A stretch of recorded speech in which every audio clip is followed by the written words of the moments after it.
Hi, I'm Rob Cosman. Welcome to my shop. I want to introduce you to some new chisels that we just came out with. Before I do, I'd like to give you a little bit of the background, a little of the history. Several years ago, I had an idea to turn an old bench plane into a better bench plane, and it involved simply adding a thicker blade. Now, the original blades on these planes were anywhere from 75 thousandths to 85 thousandths of an inch thick.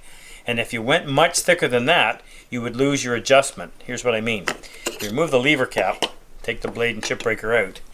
This is the yoke, and that advances and retracts the blade. But in order to do that, it has to pass through the blade and make it to this little slot in the chip breaker. Well, if your blade was too thick, yoke is too short, you lose your adjustment. My idea involved adding a couple of tabs of metal to the underside of the chip breaker that would then allow you, in this case, to have a 140 thou thick blade and have full adjustment. The end result? Blade turns the plane into a premium plane as far as performance goes. We've had fantastic results. Now, I was introduced to a company called IBC, and they know steel.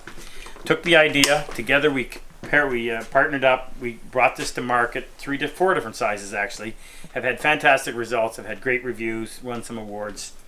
IBC knows what they're doing when it comes to steel, and I've been around woodworking for at least 40 years, so I knew what I wanted. And I started talking to IBC, maybe 5 years ago, about the possibility of making some chisels. And about 4 years ago, we started to get serious. Now, I had some criteria. I knew what I was looking for. Ergonomically, I wanted it to be extremely comfortable. In my book, that's the most important thing, even above the steel. It's not comfortable, you're not going to want to use it. The fact that these have fantastic steel in them, well, that's just a big bonus. Let me go through and show you some of the features. First of all, the steel that's in them is triple tempered, cryogenically treated A2 steel that's been fully stress relieved, hardened to 60-62 in the Rockwell. So it's easy to sharpen. I hear lots of stuff about how difficult it is. I'm going to show you how easy it is to sharpen, and it holds a really good edge. One of the things that I wanted to be able to do was to flatten the back or polish the back as a first preparation phase without having anything near the handle to interrupt it, meaning you're setting it on the stone. I didn't want anything bumping into it that would raise it up and cause you to lose your flatness, particularly right there at the cutting edge. So with this little plastic sleeve, you can simply unscrew the handle, remove the ferrule, and now that blade will lay perfectly flat on a stone, and you can go ahead and go through your preparation phase of bringing that up, like I've done on this one, to a nice mirror polish, giving you a really sharp edge. I want a nice flat back that's highly polished, and the polish is merely so that you're getting as sharp an edge as possible. And I'll show you how well this works in a minute. One of the other nice features of being able to remove the handle is, if you want to customize your handle, you can simply take any piece of wood, bore a little better than a 3/8 inch diameter hole through it, insert the steel connecting rod with the aluminum cap, put your ferrule back on, and now you can customize those handles. If you see, I've got this one made out of figured catalpa. Now that's too soft to hit, but because we're pounding on this aluminum cap, you can do whatever you want. In fact, I've got one here. I wanted to experiment with a really light wood. That's pine, so it makes that chisel extremely light and comfortable in the hand. There's some nice figured maple. You can do whatever you want. Possibility is endless. All right, put this back together, and it's a quick procedure. In fact, if you want to save money, you can actually just buy the steel and have one handle and switch it back and forth if that's what you desire. But a quick twist, and it's back and ready to go. Now, the other nice thing about these is the shape. They've got the proper relief angles on the side, and what I mean by that is when you're cutting dovetails and you're having to get in between two tails, you want to be able to reach into that corner without bruising the side of a tail. So you've got your relief angle. You've also got a little flat landing right there, just enough to protect you from cutting yourself on a otherwise sharp edge. Not too big, and it works great. 6 sizes: 1/4 inch, 3/8, half, 5/8, 3/4, and 1 inch. More to come. Let's go over here and sharpen it up real quick, and I'll show you just how fast it can be sharpened. Now, I use 2 stones. This chisel has already been prepared, meaning the back has been done. I use a 1,000 grit stone, and I finish with a 16,000 grit Sharpening.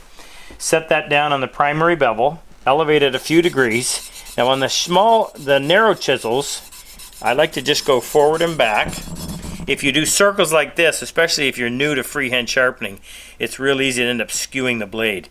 So what I do is just little short strokes forward and back, maybe 5 to 10 seconds, or until I can detect a slight burr on the back side.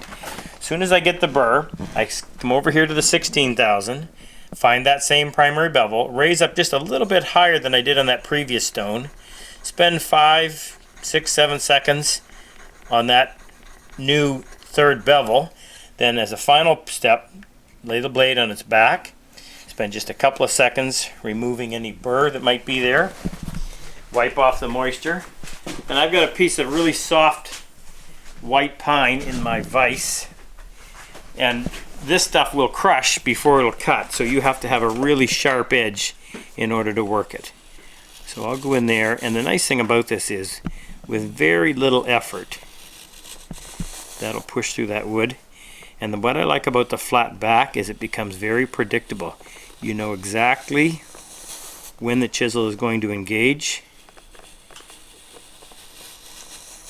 and that does not take much effort whatsoever to push through.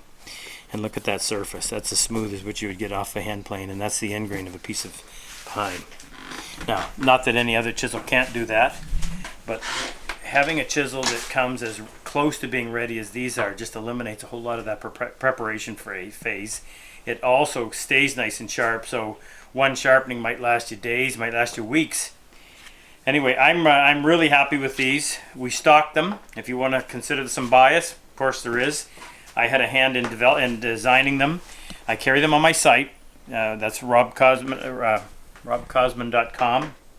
We can ship them out to you. We ship anywhere in the world. And what we're going to do in the near future, one of our next videos will be, we'll come in and we'll walk you through the process of turning your own handles on the lathe. And we're actually going to have some of these made where you can buy them, and they'll be the exact size of the ferrule on one end and the cap on the other, so you'll be able to put them between centers on a lathe and then turn right down to those sizes. We'll make them out of aluminum or brass, something like that, that won't hurt your tools if you bump it in the process of turning them.